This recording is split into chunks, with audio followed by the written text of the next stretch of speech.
Okay, good morning. We're live now. We're for the fourth session of the pitching for the this year's annual Connected Mobility Hub investor event. So I've done this now a few times. So I'm just trying to find it here. I'm gonna very briefly explain what we do. Almost everybody has seen it, so I promise you I'm going to be very brief. Just waiting for Acrobat to open up here. And then we'll jump straight into the pitching sessions. We've got 5 pitching sessions today, and I'll bring each one on screen. We've got 5 minutes for pitching, we've got 5 minutes for questions, and then I'll bring everybody back onto the screen at the end, in case there are any questions that got missed whilst we were going along. So just to explain, and here I've got the screen, so I'll start sharing. So just to explain what we do at the Hub for those of you that haven't seen it. So basically, we're an association of smart mobility startups. There are now 150 smart mobility startups in the association. We're pan-European. We're stronger in Southern Europe. We started off in Spain, and most of the team are in Spain. So Spain's our strongest market, but there's also from Italy, Portugal, Switzerland, quite a few, France, Germany, etc., etc.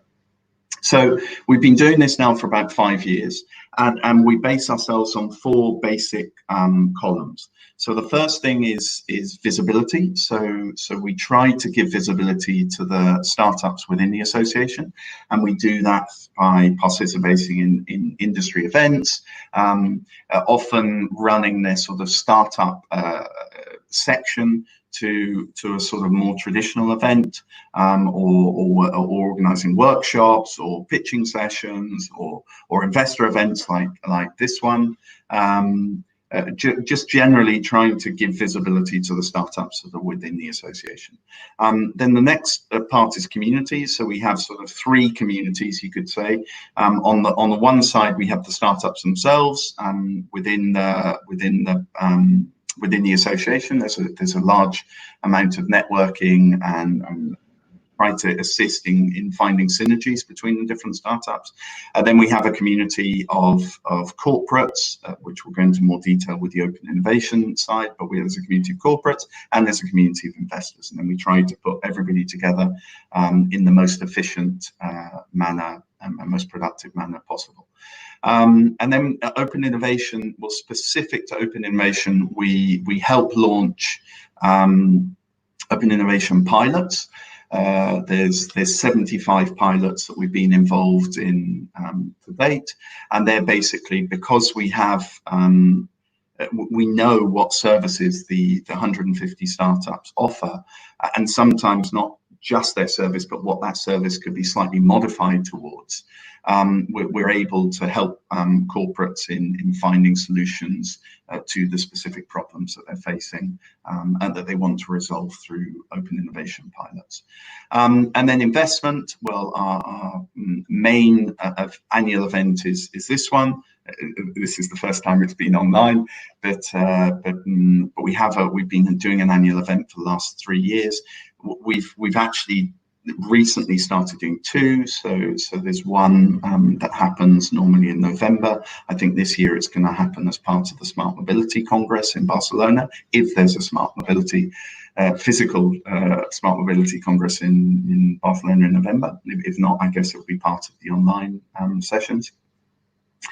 And we also have a data room, which we use Startup Includer, where all the startups within the associations, so not just those that are presenting or have been presenting during these pitching sessions, but all the startups with open rounds from within the association are uploaded so that investors at any one point in time can enter and see updated decks and information about different startups. Okay, so that's it from me. I'm not gonna say any more about that. I will now jump straight into the pitching session. So Jaime, if you could start sharing your screen, and I will add you. Oh, just one last thing, sorry, before I do that, I completely forgot.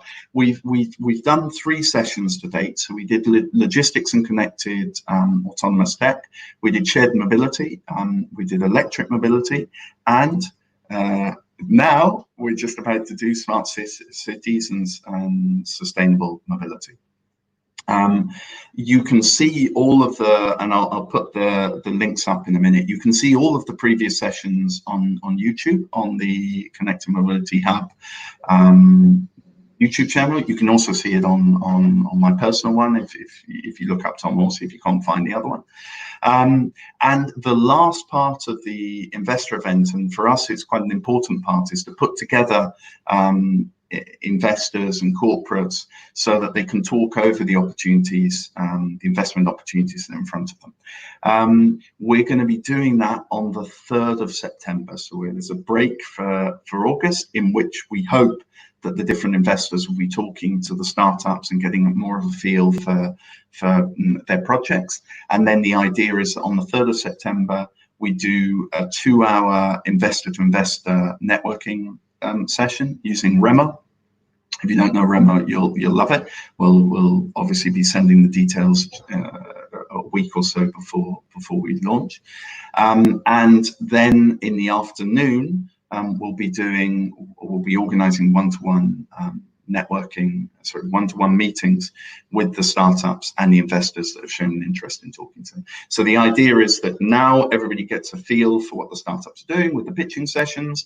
During August, they go into a little bit more depth, and in a perfect world, in the 3rd of September, the deals start getting closed and the funding rounds start getting closed as well. So I will now jump on to Jaime and leave him for 5 minutes to present. Then we'll be back for 5 minutes of questions. If you've had any questions at any time, just add them to the comments on the channel. All yours, Jaime. Okay, thank you, Tom, for introducing us. So this is Jaime, CEO from Wi-Fly, which is the first platform that offers subscriptions for e-bikes in Spain.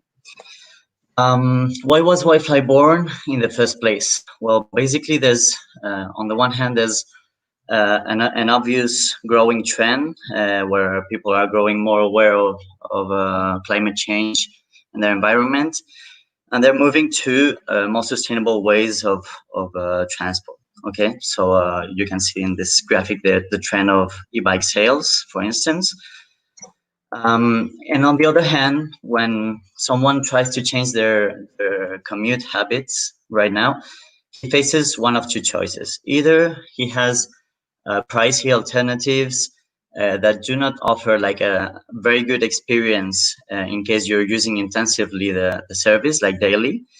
Or you, on the other hand, you have the alternative to buy your own e-bike, look for your own insurance, put some maintenance work when needed, look for stores to fix the e-bike. It has a lot of work behind it. So we try to put together the best part of sharing, micromobility sharing, and the best part of ownership. And we provide a full package where you have full availability of your vehicle. You have a much cheaper price, and you know your vehicle will always be in safe conditions to be riding. So also there's a thing we didn't plan, obviously, but that has offered a new opportunity to us, which is COVID. As of now, people are trying to move in individual vehicles to avoid contagion.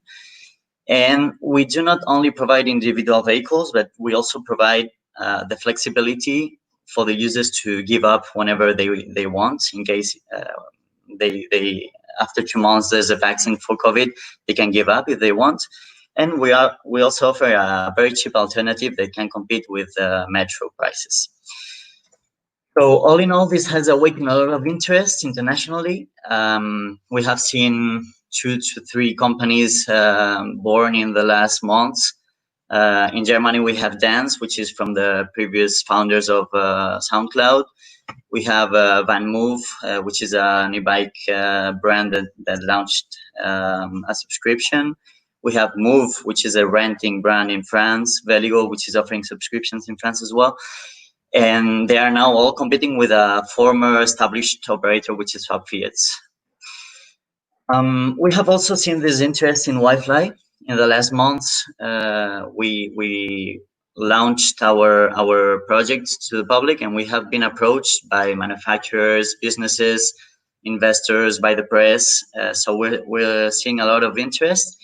And this has allowed us to reach agreements with Globo and KFC, so they can provide special prices to their employees, to their riders, to their affiliates, and we can have a zero cost on marketing through channeling through them.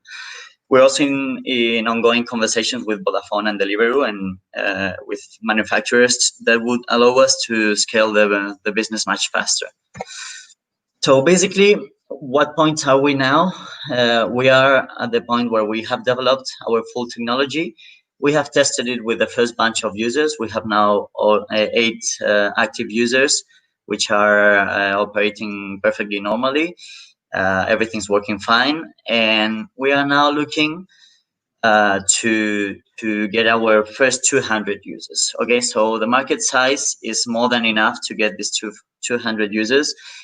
We have basically taken some niche markets, we have added them all up, and we have taken 1%, which is the percentage at which people are moving in e-bikes now. And this gives us a total addressable market of approximately 100,000 users, of which we expect to get at the maximum 3,000 users in Madrid. So we have also run our pilot test, and we have actually like real metrics. We have a cost per lead of 19.8 euros, and we have estimates of the CAC and lifetime value, which are those you can see in the screen. And we have also raised 60,000 euros in a first round that allow us to have a 10 months runway and 4,000 euros.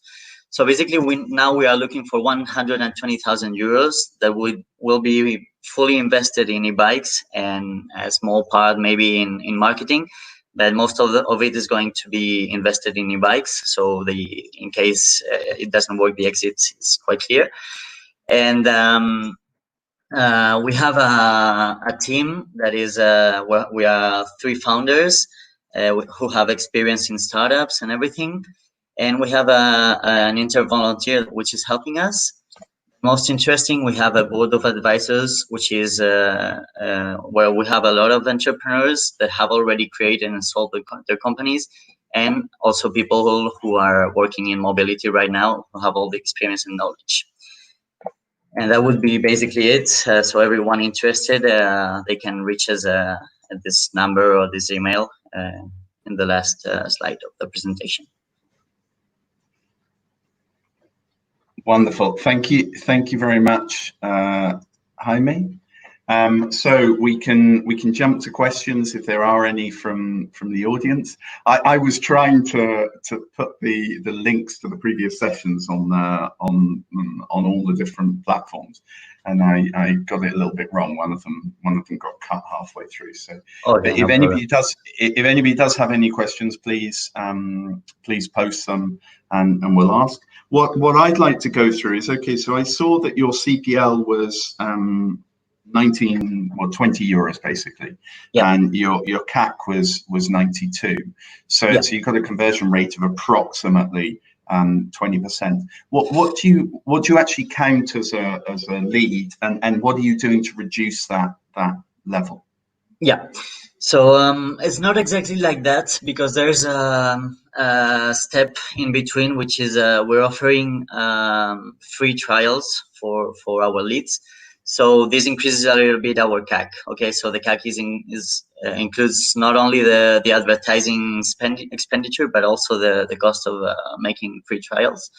So the conversion rates we had was actually pretty good. The leads were very qualified. We got the conversion rate just on conversations with our leads, asking them if actually they would be interested in subscribing to the services, and it was close to 50%. I don't think whenever we will be operating full scale, I don't think the conversion rate will be 50%. But I also hardly believe the cost per lead is gonna be much lower, as we're gonna do remarketing and many other things that aren't done right now. So all in all, I think it's a good proxy, but we still have to run some tests to see the conversion rate and everything. Okay. All right. So you know, it's but the CPL. What are you counting as right now as a lead? Oh. So the conversions to be seen, but what are you actually counting as a lead? And what are you doing to decrease that value? And, and then I'll put a question on the screen that's coming. So the leads we obtained were they came from a campaign where we were directing all the traffic to our website. In the website, we were showing our concept, which is something pretty new. So it's important to inform the users what we're doing and how it works. And at the very end, we had a form where they could ask for a free trial, as I was telling you before. And this is what we counted as a lead. All those people that subscribed to a free trial, and that was. But it was off the landing page. It was off the main page. It wasn't actually a specific campaign. So obviously there's a hell of a lot of optimizing you can do there. Okay, great. Well, I'll put Stephen's question, which is a question about a question, really. But if you could just well, you can read it and answer. Yeah. Okay. Shall I read the question as well? No. I mean, everybody can see. It's just for you. Yeah. Okay. So yeah, Stephen, thanks for your question. Basically, the main concerns of the investors were first about fleet management, because basically, you have some plans that can be left after 1 month, so on a monthly basis. And this creates quite a difficult system of fleet management. So what are we going to do to manage all these fleets? We have reached agreements with fleet management operators that allow us to take profit of the fleet that is not being used at the moment. We have also engaged in partnerships with second-hand sale platforms. And then we have options like making some special offers if we at some point we have a lot of fleets that is not being used. We also offer like options for the users to buy their e-bikes in case, let's imagine someone just subscribes, he wants to try e-bikes for 1 month, 2 months, and then he wants to buy the e-bike. At this point, he can exercise his purchase option. And that way he wouldn't be returning the e-bike. And we've also thought about adding some shorter term rentals in the platform, so we can manage our fleet more effectively. And another very common question is about growth. Basically, this business has one problem, which is getting financing of the e-bikes, and we're now exploring different alternatives. Our main scenario, our central scenario, would be to partner with a bank. We already had contact with some of them who are interested, and they just want us to have some traction before engaging with us. And besides this scenario where the bank would be putting the financing for the e-bikes and we would be operating everything, there are other alternatives like being a platform as a service and engaging in deals with local dealers of e-bikes, so they can just upload their e-bikes to the platform, and we can charge a fee for getting the customer, so the customer would be ours, for managing everything, building the platform and everything. This wouldn't be like very profitable, but it would allow us to grow very, very fast. And at some point, if we have a large consumer base, then everything comes afterwards very easily.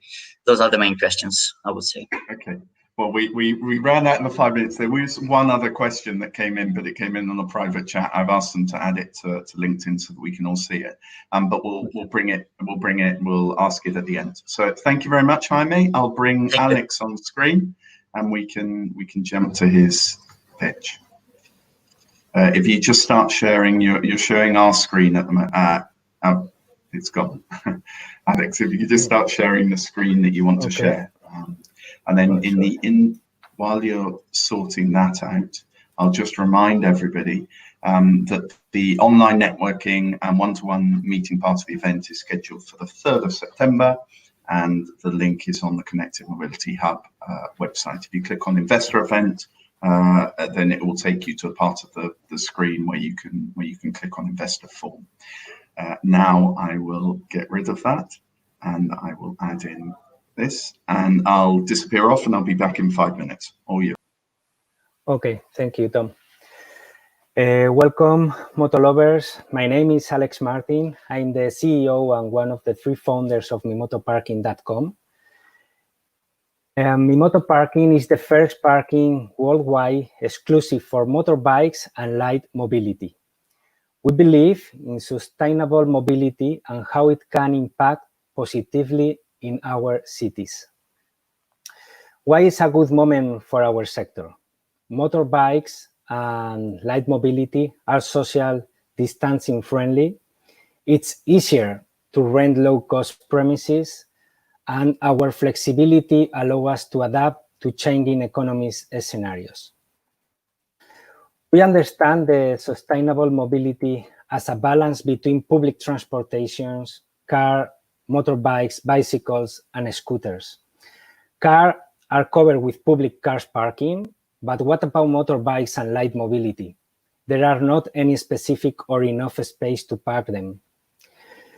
Massification and pollution have led city council in Spain and in Europe to limit circulation for cars in the city centers, which means that motorbikes and light mobility are on the rise.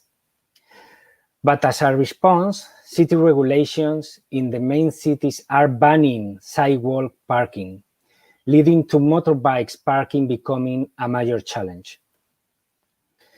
MiMoto Parking is not a traditional parking. We have reinvented the concept of parking by adding artificial intelligence technology for 100% autonomous management. This is the most important point of our project. Our motto is quality of service, safety, and comfort. We offer indoor parking, flat level access, extra large parking slots, individual lockers for our customers' equipment, clean and bright facilities, and open 24/7. All our parkings are provided with charging stations for electric vehicles. Our rates are flexible, adapted to any customer's need, and low cost. Because we are the first company to offer this service, we have no direct competitors. Our indirect competitors are nowadays public car parkings, street parkings, and private garage, but none of them offer the advantage that we do for motor riders. Our business model lies in opening many small parkings in different locations in the city centers. We want to bring our customers close to his or her final destination. We rent the premises. We do not spend money in purchasing real estate, so that we can move from one location to another according to the market response or any given circumstances. The financial structure of the company is based on scale economies. We have no labor or social cost. The structure is minimal. We aim at creating a network of 40 parkings in the next 4 years. Each one of these parkings will generate income through flexible parking rates, vending machines, washing machines, advertisement, and big data, and through the franchise system we have designed. Currently, we have 2 operating parkings in Spain with around 200 customers. The platform has proven efficient, customer reviews are outstanding, and the system is ready for expansion. MiMoto Parking has opened its first investment round, by means of which it wishes to gather 125,000 euros. This round will allow for the opening of 2 parkings in Madrid, and also to implement our franchise system. The three founding partners are motorcyclists. We speak the same language of our customers, which is a great advantage. Begoña has a degree in tourism. She is 42 years old, and she has over 17 years experience in real estate. She is the expansion manager of MiMoto Parking. Juan is 43 years old. He is an interior designer with over 20 years of experience, and he is the responsible for design and renovation works at MiMoto Parking. As I said, my name is Alex, and I'm the CEO of MiMoto Parking. I'm 41 years old, and I am an industrial engineer with over 18 years of experience. I have large experience as managing director for international projects. Here you can find my contact details. Feel free to contact me if you have more information. Thank you very much. Wonderful. Thank you very much, Alex. I've got a quick question for you while we're waiting for any that might come in from the audience. So, one of the big issues, and particularly with something of this nature, which is a physical infrastructure, is scalability. Is one of the issues for obviously investors. Yeah. You've spoken about 40 parkings, that your plan is to be in 40. And you've talked about the 125,000 which you're looking for to set up 2, if I remember correctly. So extrapolating those figures, we're talking about 2.4 million more or less, which is needed for 40 car parks. What sort of time frame are you looking for that? What's the additional scalability from that point? What are your operating expenses going to be for you're talking about scale, economies of scale. How much are they at the moment? How much will they reduce to? If you could just give us focus on that specific problem, basically scalability. Yeah. Okay. Yeah. Well, the model is very scalability model. We right now we need 50,000 euros to invest to refurbishing a local premises. We need 1 month. It's very easy to do it, very fast, and we don't have a labor cost to operate the parkings. We need a general structure that we care the parking, but it's the intelligence of the parking manage the access control, the security, the payments, and everything there. In that terms, we want, with this round, the investment round, we want to open 2 parkings in Madrid. We want to validate the model in Madrid as well. And after that, we will open a new round so we can expand faster in other cities as well. So that's the plan that we have right now.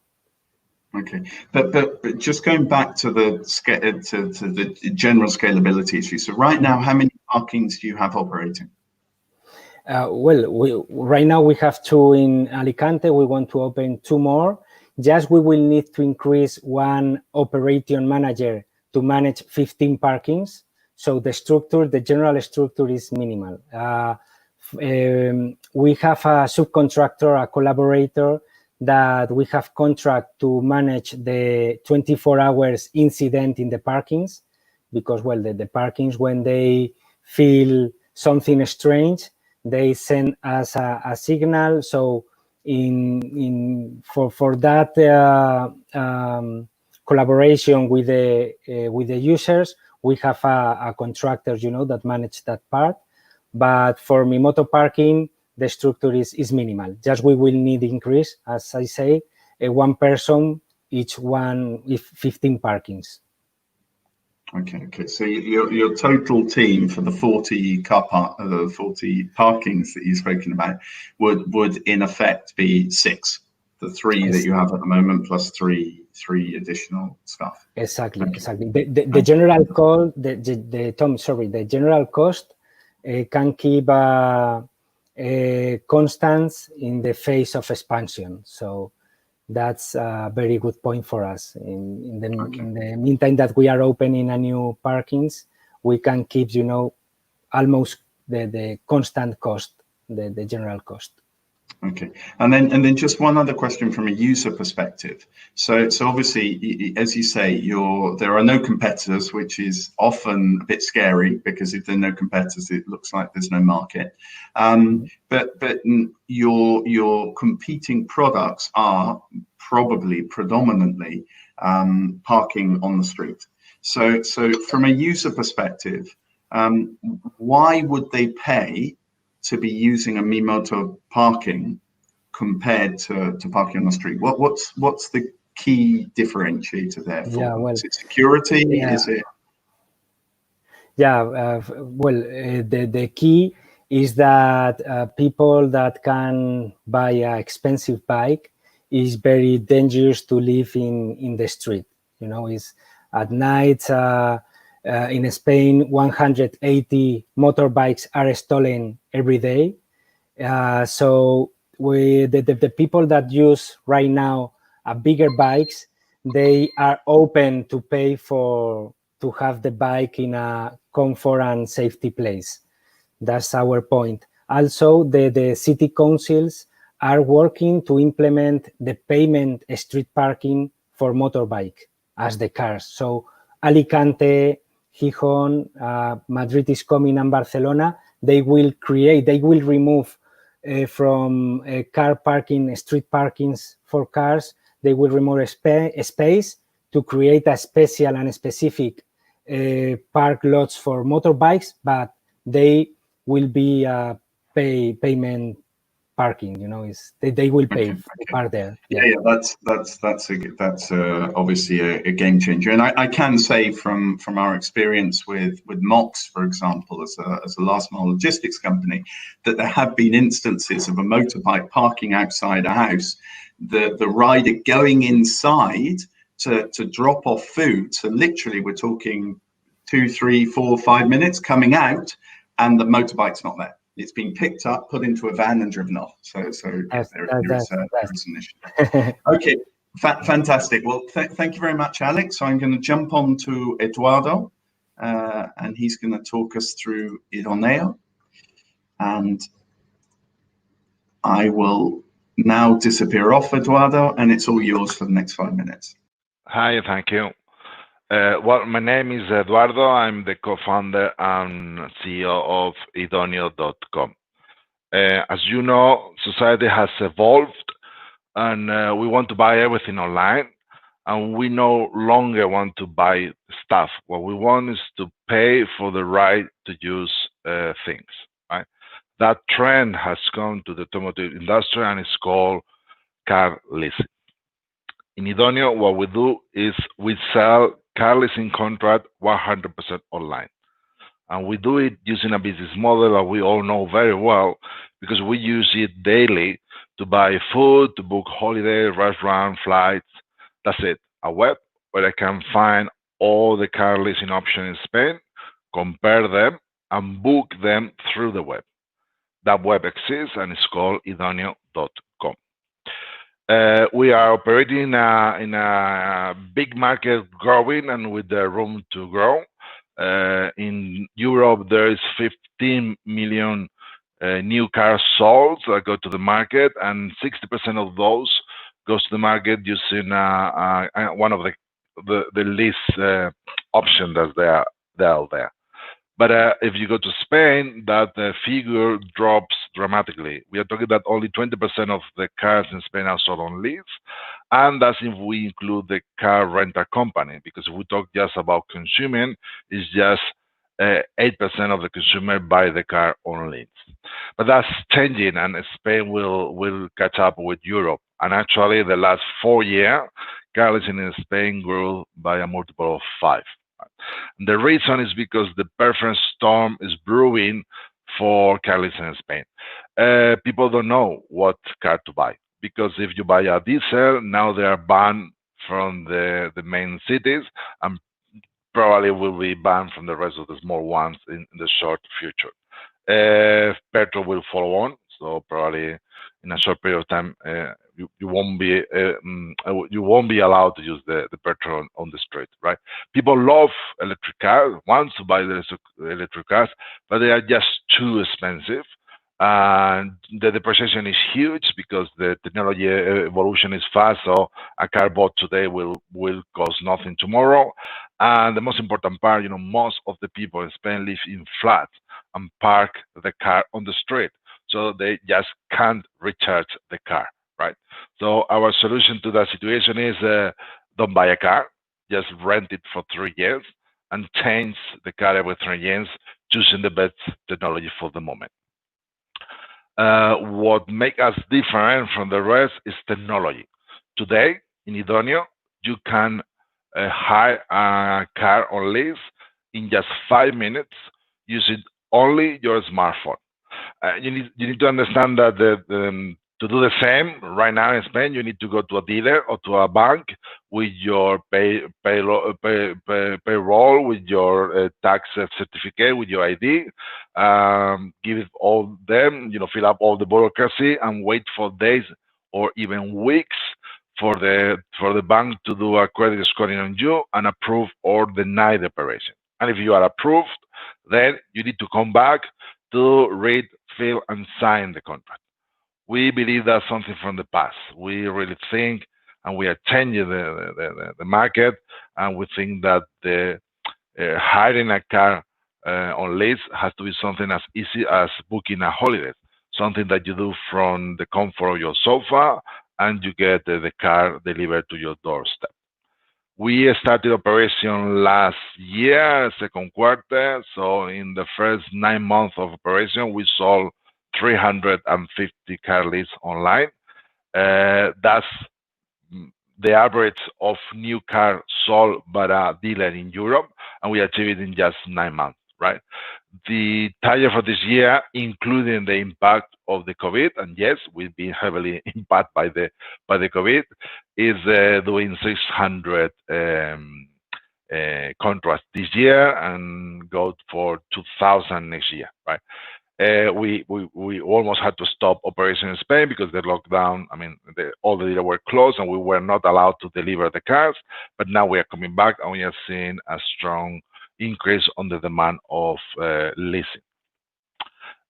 We've done this thanks to a fantastic team, people as my co-founder David Eguizabal, which is a guru of the digital marketing, people as Sara and Lucia that they have more than 20 years of experience on the business of selling cars online, and myself, I'm engineer, mastered by the London Business School, an entrepreneur with exit on my belt. Well, the reason why we are here is because we have right now opened a round of $500,000 that we want to use to improve the product, increase the sales team, and increase as well the marketing budget. I will be more than happy to discuss with you about the project if you want to know further. Here you have my data in case you need to reach me out. Thank you very much. Thank you very much, Eduardo. So I'm gonna take this off. I've got a feeling my connection's not going very well. So if the volume gets stopped or the audio gets stopped at any point, let me know. So you were saying that there's been a 5x growth in the market over the last 4 years. I assume from the sort of macro trends that you were talking about, so people uncertain about what vehicle to purchase, probably the trend towards private transportation as a preferred method of transportation to public because of lower risk of infection, that we will see a similar rate of growth over the next few years. What are your projections for your company within that? Yeah, well, as what I say, our target this year is 600. We expect to sell 2,000 next year. Why? Because what we have seen is that first, the COVID actually has helped to the leasing business, because first, people want to buy online, and we are selling fully online. That's help. And second, yes, the uncertainty on the market, it's not just the legislation uncertainty or the technology uncertainty. Right now is your personal life. You don't, we are scared what's going to happen, right? And at least help with that. So actually, what is happening now is that there is an explosion on leads. I mean, and literally, we stop marketing, and we have more leads than we can cope with them, right?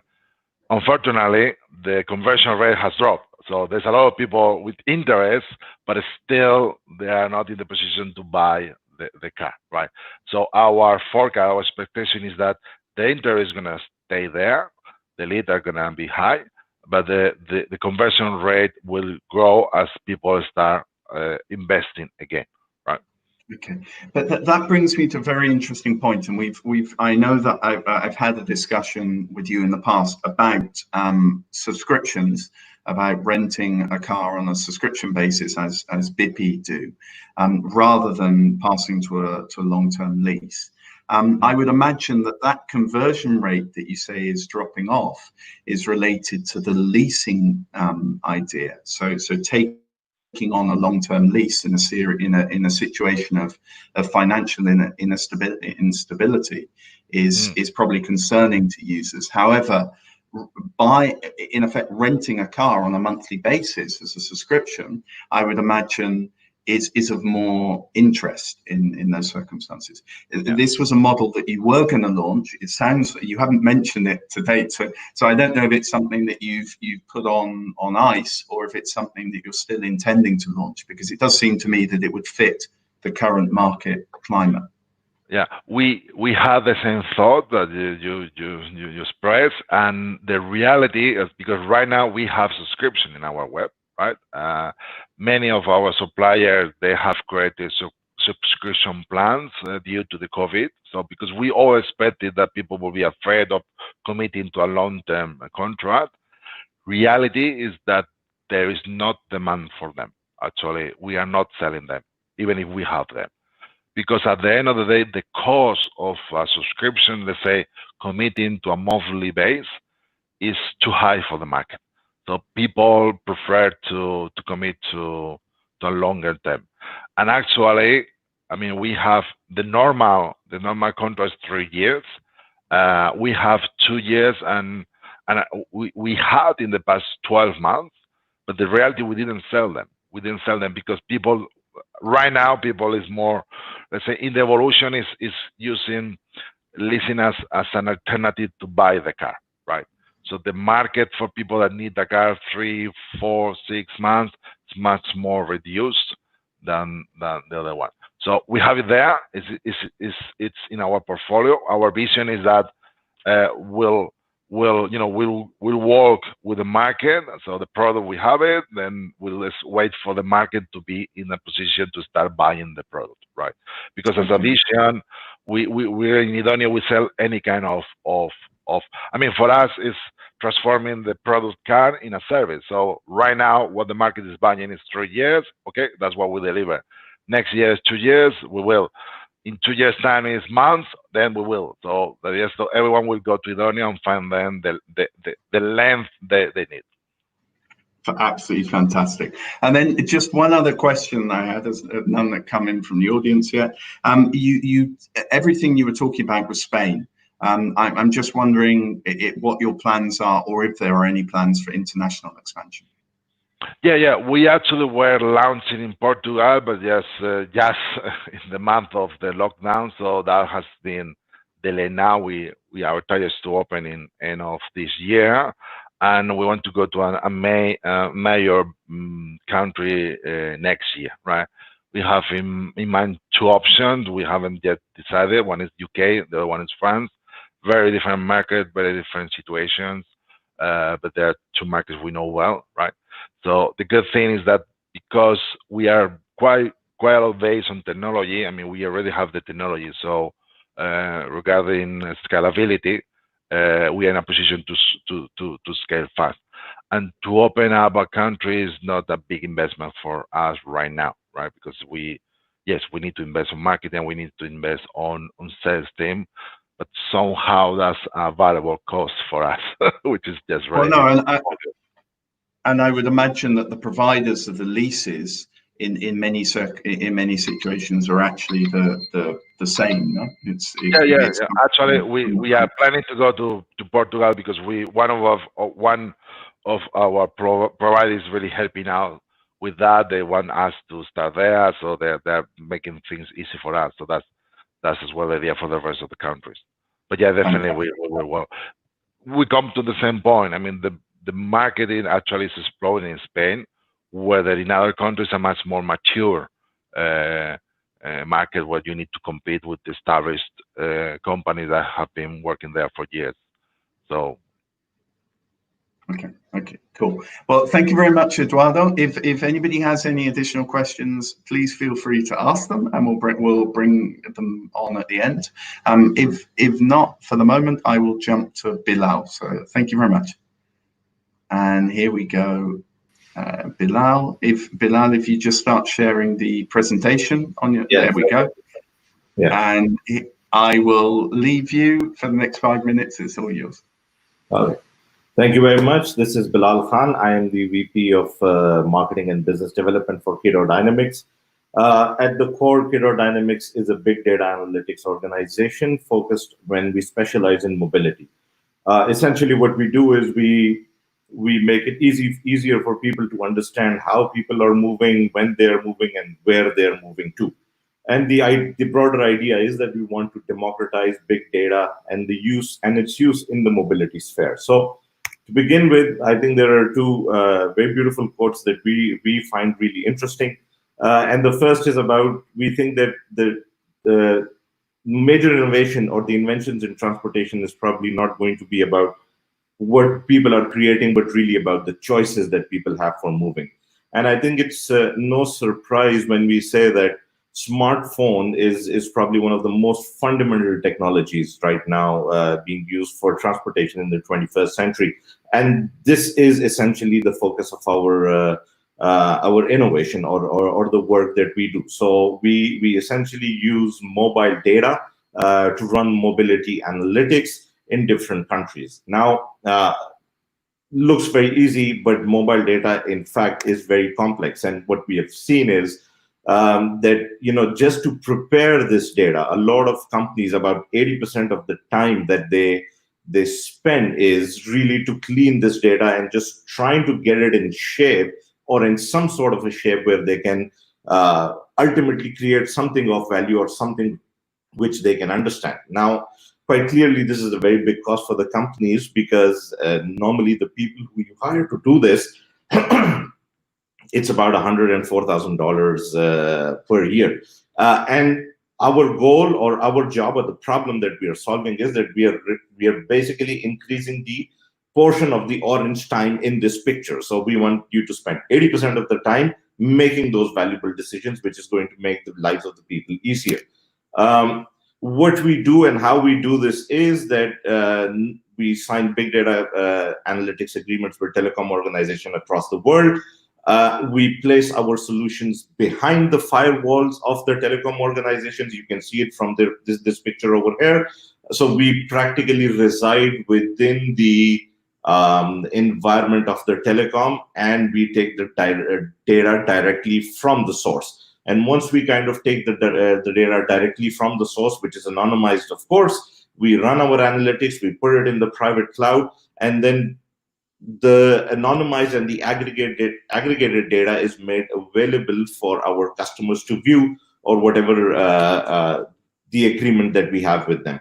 Now, this technology is patent pending. You can see the number over here, and these are on the right-hand side. You can see some of the customers that we are already working with. Essentially, it's a three-step process. Like I said, that the first step is the cleaning and filtering of the data, which was where most of the traditional companies are spending a lot of their time, about 80%, as we said. So we do this automatically. So we clean this data, and we only take out the essential element which is needed for running the analytics. The second part is, of course, we fill in the gaps, because the kind of data that we use in this case is called CDRs, called detailed records. Now, there are a lot of gaps there, and and we use quantum mechanics and social physics concepts there to kind of fill in the gaps of what people have actually been doing. And then the third part is we use a lot of machine learning to project this data onto the actual infrastructure of a particular city, and just to give people a more visual idea of how people are moving. We can actually do this, like we've basically made the product in a very scalable way, so you can actually get the results delivered to you in the form of a report, which is on demand. This is really when we are targeting the very small SMEs and the SOHO clients, where they just pay a very small fee and a report is emailed to them. Of course, that's very standardized. Or they can just directly subscribe to our visualization platform, depending on where they are, and they can have access to their particular section of the data. And if they are really advanced clients where they have their own visualization tools, then they can naturally set up APIs with us, and they can get all this information delivered on the times that we on the frequency that we agree with them. Right now, as we speak, we are in 6 countries. It's Spain, Portugal, Brazil, Kuwait, Qatar, Malaysia, Switzerland, and Sweden. We've about 14 full-time employees, and we've got about 25 paying customers in these regions. And of course, it's growing. So one thing that you need to understand over here is that we do not pay anything for getting access to the data. The data, we sign a revenue share agreement with the telecom operator, and the paying customers are really on the right side of this equation, who pay a fee for getting access to these analytics. This is how our sales projections looked in 2018. Of course, you would see nothing because that's when we were developing the product, but now we are quite on track to gaining momentum in all these markets. If in a nutshell, if we want to understand is what we want to do is, so we want to become the Bloomberg for mobility data. That's what we want to do, and because we think there's a very huge market, there are 3 verticals that we basically target. It's of course the smart city and the transportation potential, which is about $60 billion. The tourism sector, which is another $53 billion, and then there is retail and out-of-home advertising, which is another $45 billion that we are talking about. So this is the kind of market that we are targeting. We just closed our pre-series A round. In fact, very recently, last week, we closed the round. And in the next 12 to 18 months, we'll be looking for a series. We'll be going for a Series A, and the amount that we are looking for is 3 million euros. So that's it. This is these are my details. You can reach me on my email or the company email that's written over there, and I'm happy to answer any questions that you might have. Thank you very much. I had actually taken it off screen, so I'm terribly sorry for that, but we've gone over time. So Bilal, so just heard that you've just closed the round. Well, that's the problem with doing these online events over multiple weeks, right? Unfortunately. But if you could just talk us through, you said you had 25 paying customers. Yeah. That you didn't pay for the data from the telcos. Yeah. I assume that means that you're on a revenue sharing basis with the telcos for the use of the data. Yes. Could you give an idea of the kind of values of per contract on a sort of MRR or ARR basis, just so we can get an idea of the traction? So right now, some of the area where we've had major successes have been in the transportation sector, right? And once we are talking about the value per client, let's just say let's go with that figure first. We are talking anywhere between $40,000 to $50,000 per year per client there. So that's one thing. Now. But then if we move into sectors such as tourism or location intelligence, so we have right now bidding for some of the contracts which go up to about $300,000 a year. So those are big ticket items. In terms of ARR, so our annual recurrent revenue as part of our total revenue is only about 20 to 25%. Now, that's a very good question, because that's exactly what we want to change. So we want this equation to essentially flip. The good news is that most of, let's just say, even the 75% that we are doing through one-off projects, we are doing it with recurring customers. So maybe we are not selling it to them like, okay, it's not like one customer paying us, but it's like the same customer coming back to us again and again. But we've had a significant, or let's just say, switch in our strategy, where we are now only pitching for a subscription-based service, rather than saying, we don't say no to projects, but we start the discussion with a subscription-based in mind. Okay, and what's the, why aren't more operators signing up to your service? Why are they signing up to begin with, and why aren't more of them not signing up? If they're monetizing data that otherwise they wouldn't be monetizing, it's money for free, right? Yeah, well, it is money for, but then again, we have to understand what we are dealing with. So we are dealing with data over here. Now, a lot of the reluctance that we see from the side of the operators, I mean, so we've talked about the 6 that we already have, but there are about 3 or 4 other discussions going on.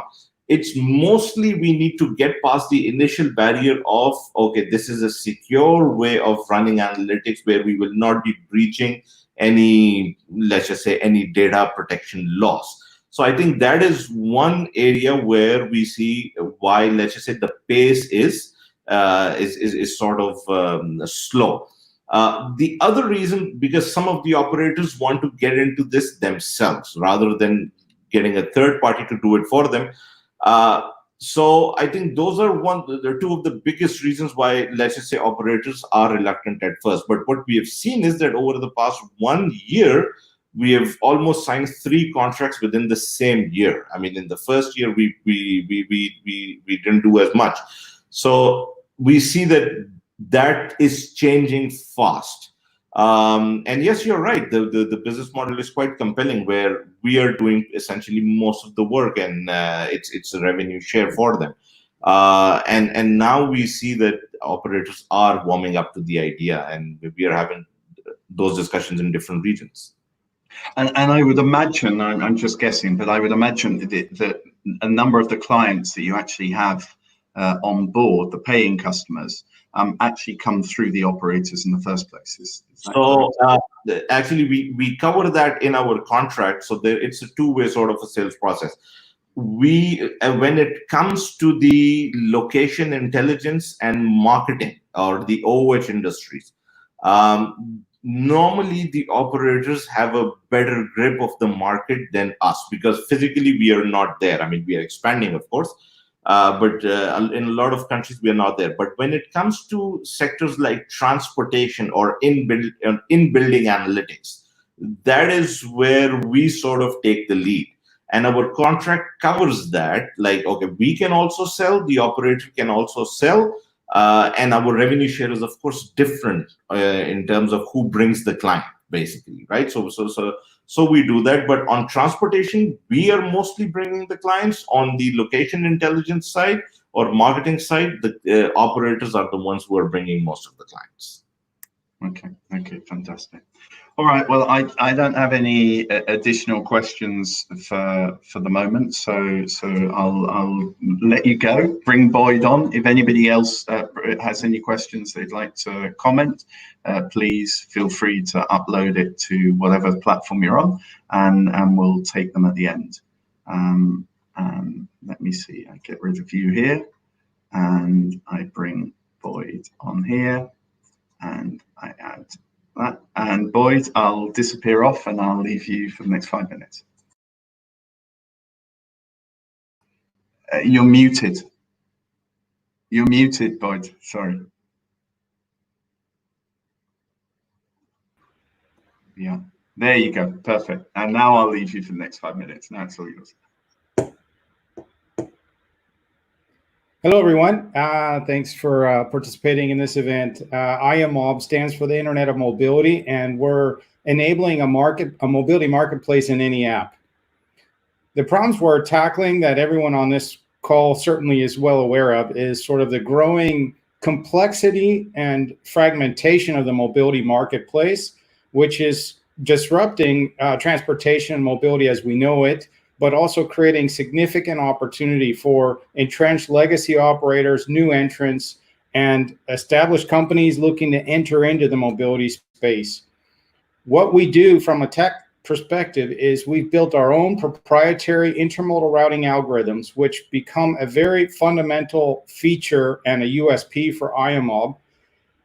We combine those with a growing amount of mobility services, public and private, shared, so micromobility, scooters, bikes, taxis, ride hailing, rail, public transit. We integrate that seamlessly, and we enable that via an SDK to go into enterprise established corporations in transport, travel, and other services that would like to add a mobility marketplace to their user experience for a whole range of reasons, which I'll share with you now, as a matter of fact. So what do we do from a more holistic ecosystem perspective is we recruit pan-European, as we're primarily European focused for the moment, pan-European mobility services and aggregators of services like taxi aggregators.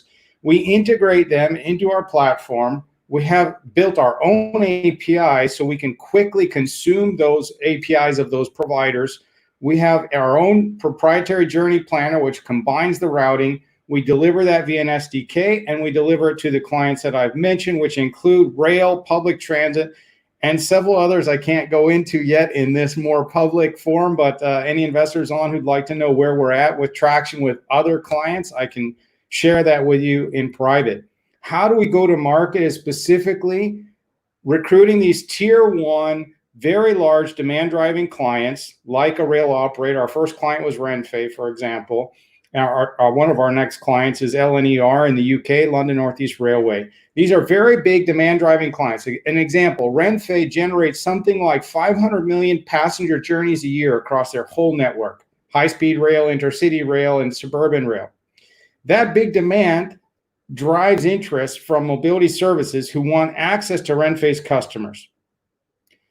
Once we have that ecosystem functioning for one client, the way we built our architecture decoupled, anytime any mobility service, say a Voi scooter company, is connected to Iomob, that vehicle, their vehicles are accessible to any user of any app connected to Iomob. So Renfe helps us generate the connectivity of all these mobility services, but then we can further monetize that marketplace by offering this plug and play SDK to a whole range of tier two type clients that maybe drive less demand and maybe are less important to a tier or Voi, but they help us monetize our software and our integrations. Some examples of live deployments or projects we've done include deployment with Renfe, as I mentioned, our new project with LNER in the UK, and a really exciting project we're developing with Skånetrafiken, which is a Swedish regional transit authority, where we're delivering our SDK into their own public transit app, and then planning to deploy this SDK with several other third-party MOS operators, as well as other organizations like a university or others in that region who are interested in offering mobility to their employees or their customers. How does Iomob position ourselves in the market? So we're in the mobility as a service market, which is exploding. It's called MOS. There's a lot of different approaches to it, but what I've just described in terms of our go-to-market strategy is actually something that fundamentally differentiates Iomob from every other player in the market. So we solve the two-sided market problem that a lot of platform plays have by going to market via these major tier one clients with significant demand who have significant users themselves, and then help us drive the growth of the mobility marketplace. So we resolve supply and demand through this path to market, and we embrace, like the Skånetrafiken example illustrates, a more open approach and a decoupled approach where SDK can insert into any player who wants to offer a MOS type solution to their customers. So this leads, of course, to our business model. 3 revenue streams. The first 2 are already starting very early to generate revenue for us. The first is obviously a licensing fee for the full platform, including the SDK. The second is a piece of the transaction fees that happen within mobility services connected through our platform. And finally, this hasn't happened yet, but there's an exciting new development regarding our plans for a mobility data marketplace, which I might have time to share with you in a minute. I won't go into details on our financial projections, but what I will mention is that you will see something important here. We believe that the real long tail scalable revenue for Iomob is not so much in the licensing revenue, but actually in the transaction revenue that happens on our platform. As we get more and more tier 1 and tier 2 clients using our ecosystem, we will grow the use of these mobility services in our platform and monetize those. Our team, we have 3 PhD co-founders, myself, and then 2 PhDs in computer science. We have collectively 7 startups, I think 3 exits. None of them have been enough to make us wealthy beyond our wildest dreams, but we're very optimistic about Iomob. And I want to say beyond our core tech team, we also recently, over the last several months, brought in 2 very senior business development experts in mobility, which are Scott Shepard and Adrian Ulysse.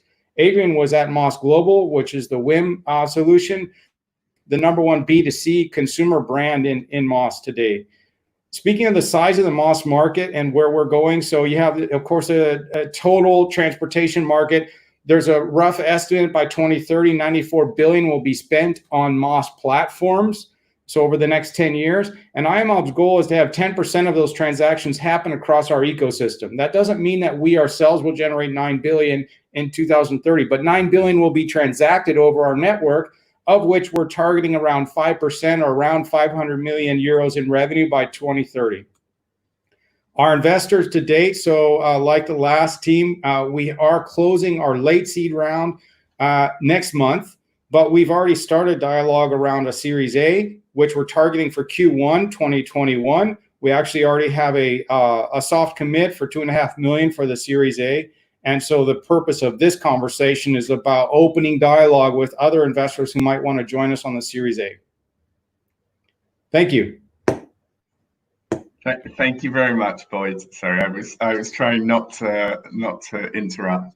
So one of the things obviously that you weren't able to go into there was this, and I know you've been very active actually during COVID-19 in terms of H2020 projects. There's obviously a huge amount of public financing for the European Green Deal. I don't know, each government seems to be coming out with new plans for regarding environmental issues, and sustainable mobility is one of them, obviously. So could you just talk us through the latest H2020 consortium that you've formed part of? What is it? Where's it going? How long is it? Who are the other partners, et cetera, et cetera? I think it's quite interesting. Yeah, thanks, Tom. Actually, I think I have a slide in here. This will work for that, to answer that. Okay, so wait. I could then bring it back. Okay. So this, if you can throw that slide on. Yeah, I have. It's on now. Okay. So we have a 4-stage path to our big vision, which is called the Internet of Mobility, which would be a middleware layer of the internet where any vehicle, public, private, shared, autonomous, electric, connected to our back end can be discovered, routed, booked, and paid for by any user of any app connected to Iomob. So if you go to our path of, as I mentioned, we believe the long tail scalable revenue streams will come from percentage of transactions. Then you see what we're trying to do is reduce dependence on selling of software licenses and grow the mobility ecosystem and the usability of that as a plug and play for any enterprise that would like to offer to their user base.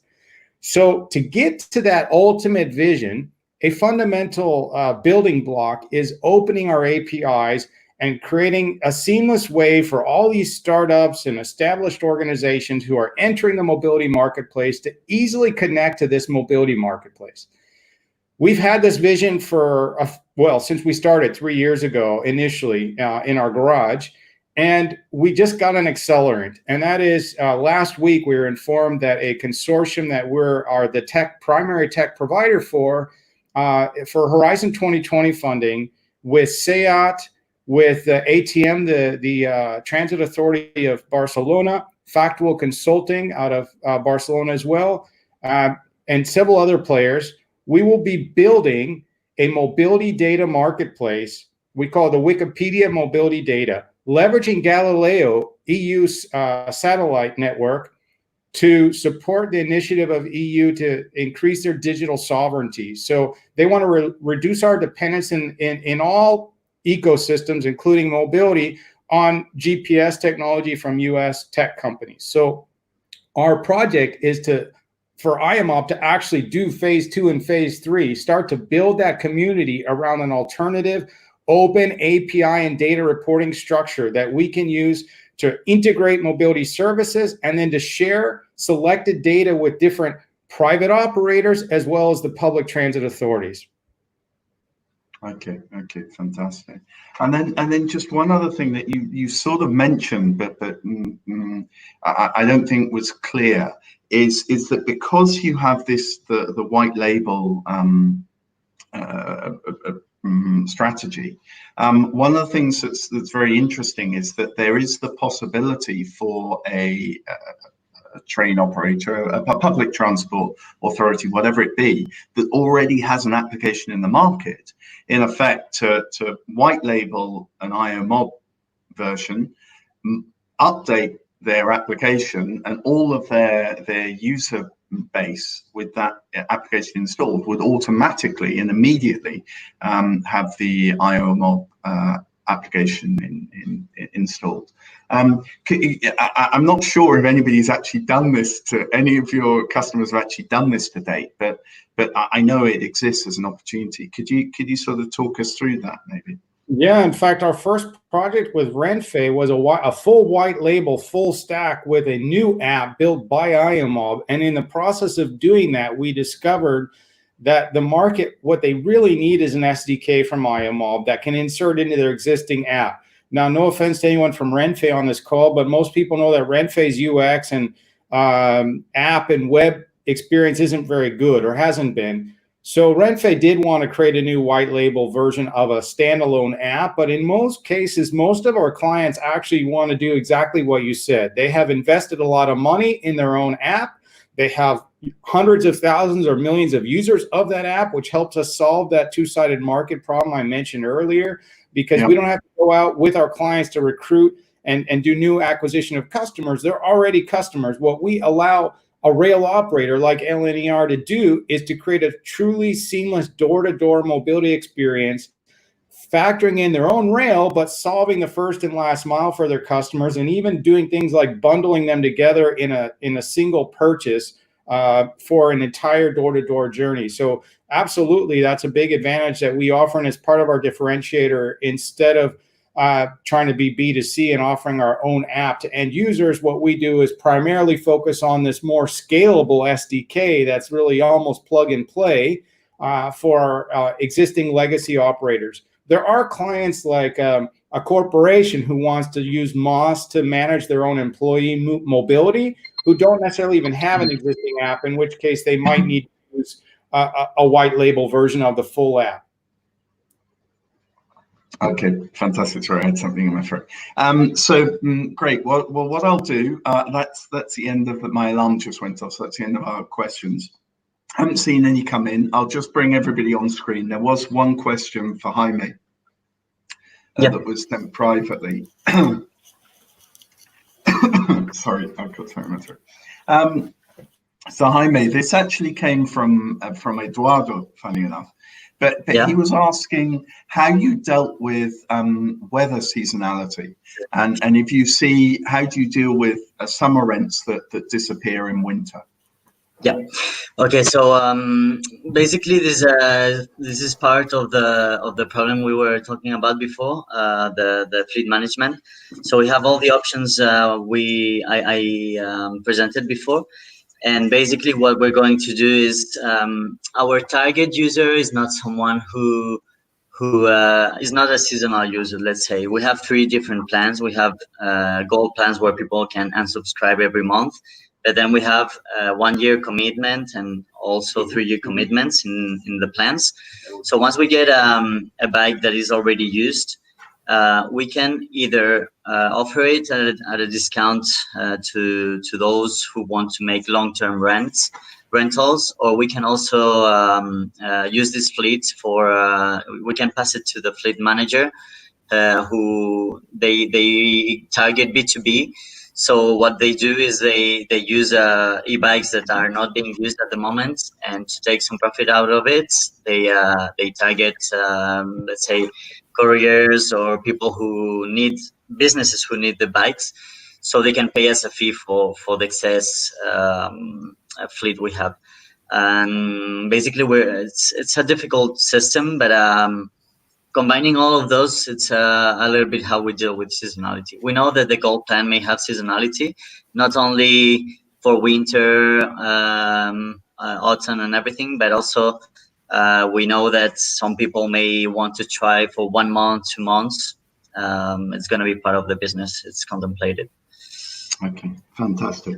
All right, well, that was the only other question that came in. There were no others, so I'm just going to remind those that are still on the video session that the networking, it's been there along the bottom for a while now, but the next part, the last part of this year's investor event is the networking and one-to-one meetings, which will happen on the 3rd of September from 11 to 1 for investor to investor, and for 3 to 5 for investor startups. So please go onto our website, sign up on the investor form if you haven't already. And other than that, guys, well, thank you very much. Just a reminder to the investors that are watching us or that watch it later, that if you ever want any sort of unbiased opinion, we see a lot of mobility startups. We know the teams, some better, some worse, but we know the teams relatively well, so we can give probably an interesting insight into the projects and answer a lot of the questions that you have from a third-party perspective. So feel free to reach out and ask any of us basically in the team, because we're all aware of the different startups within the hub. So thank you guys for taking part today, and have a great August, and we'll see you all on the 3rd of September. Thank you very Thanks, much. Tom. Thank you. Bye-bye. Bye. See you guys. Bye-bye. Bye.